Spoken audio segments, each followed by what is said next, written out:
ये अदरक, ये टमाटर, ये प्याज की पत्ती, ये तुरई और खीरा, ये भी तुरई और खीरा, ये कलमंदा और आखिर कोने में नल्लेड़ा और ये अजवानी पत्ता।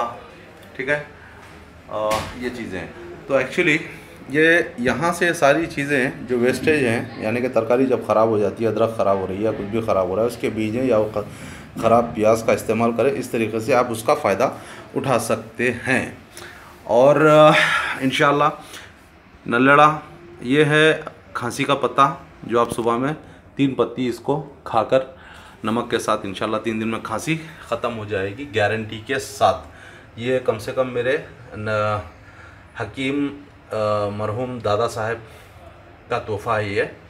और ये नल्लेड़ा काली खांसी के लिए इस्तेमाल होता है, दम्बी की खांसी जिसको कहते हैं। इंशाल्लाह आप इसका इस्तेमाल जंगली बैगन के साथ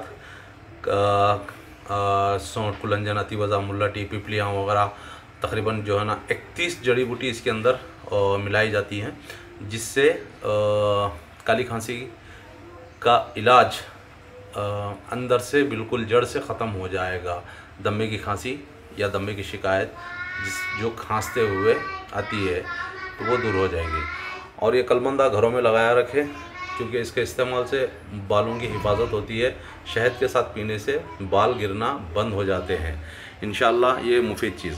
कलमंदा जब भी आप रखेंगे तो पानी इस तरीके से आप उसको कम डालें और एक टब में जो है ना पानी डाल के रखें, ताकि एक कोने से कलमंदा हमेशा हरा भरा रहेगा। ये है चंद नुस्खे जो आपके लिए मैं शेयर कर चुका हूँ, तो आप लोग भी इसका इस्तेमाल कीजिए। अजवानी पत्ता ये जहन में रखिए। अस्सलाम वालेकुम रहमतुल्लाह।